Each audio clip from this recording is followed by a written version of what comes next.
تو بیرکوټ اوسېدونکی یم او نوم مې شجاعت ګۍ دی.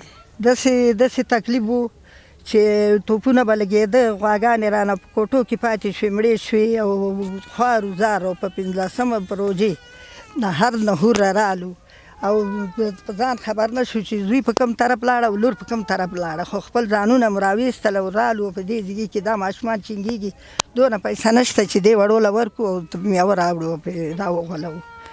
او د بارانه داسې دغه کړي وو چې مریضان یو او د لاندې اوبه دي او باره مونږ ناست یو. دغه ته څه تپوس ځای هم نشته دی، مونږ راغلي یو دلته پراته یو. خوراکي هېڅ راسره نشته دی، ښکاره ده ته چا به ماشومان به م لېږل، څه د کلي نه به یې قپه راغونډول او د هغو باندې نه هغو دغه کېږي او نه مونږ بحث کېږي. خو هسې راغلي یو چې دلته ناست یو، نور هم درک ته نشته.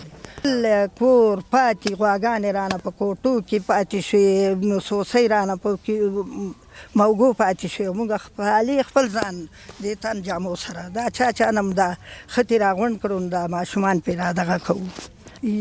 شیان مې دنیا ده، نو تا ته به زه څو نه وکړم.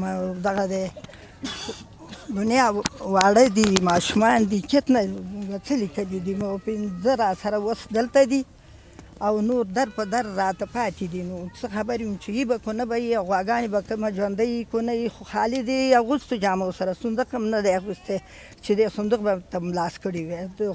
ځمکه او اسمان به داسې یو و.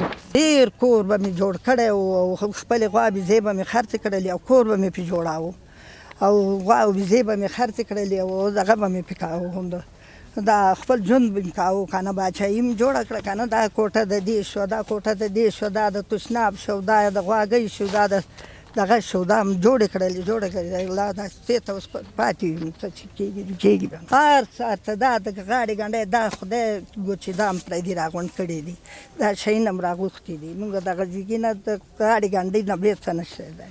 داسې ترخې خاپېرې وې چې ځینې مړي شو او مړي رانه داسې به دغه نه وړل او موږ داسې چې څوک ژوندي چې پاتې شو نو راوڅښتېدو. داسې ښایسته ښایسته هلکان رانه قتل پاتې شو او موږ پرې راغلو. داسې مشکلات دي چې د یوې ډوډۍ درک راسره نشته. یو دونه سوری نشته چې واړه پرې دغه کړو، دونه څه راسره نشته چې مریضان یې ډاکټر ته پسې لاړ شو او دغه د خدای دغې ته ناست یو. داسې لړزېږو او دغه کېږو. ته چې داسې مرسته ده چې نه راسره جامه شته، نه راسره خیمه شته، نه راسره د خوراک څه، نه راسره پیسه شته. دغه د په 15مې راغلې وم، پرته یم او درک مې نشته چې پیسه یي چې ډاکټر ته لاړه شم. داسې نه برخه کې وکړه چې ما د خدای دې ځي نه پوه نه شئ چې غواګانې رانه په صحرا پاتې شوې او ازبری خدای راوڅښتېدو. داسې داسې کاڼي به دلته ورېدې، دلته به ورېدې، خالي ماشومانو سره وڅښتېدو. داسې به راورول چې نه د شپه او نه ورځ. دا دنیا به داسې خوټېده لکه د نینو شانته، د نینو شانته دنیا داسې خوټېده، هېڅ منجس نه کېده. که اوبو ته چا لاس کاوه دا ځای پرې ویسته، که چا وړوکي ته لاس کاوه دا ځای پرې ویسته. بیا اخر دا ځینې ژوندي مې راڅښتولي دي. دا غونډ مونږ دا یو کور یو. نه خیمې مې په سترګو نه ده لیدلې. ماشومان دا شیونه شو کوي او کرۍ ورځ مونږ راتلو. مونږ خیمې مخکې څه لیدلي وو، څه دغه لیدلي وو، خو غوا بېزې به م خرڅولې او ځان له به مې پلارګۍ جوړوله، قلا به جوړوله، کوټې به جوړولې. مونږ دا ژوند په خوارو لیدلی نه دی. دا ماشومان مې راولیدلي بنې شوي دي، دا څه پوټکي دي دا راته نه پرېږدي. الله خدایه کلي ته چې لاړم نو دواګانې به تاسو ته کوم او خوشحاله به یم او خپل ژوند او خپله خټ به بېرته داسې کوټې جوړوم او خپل دغه به کوم.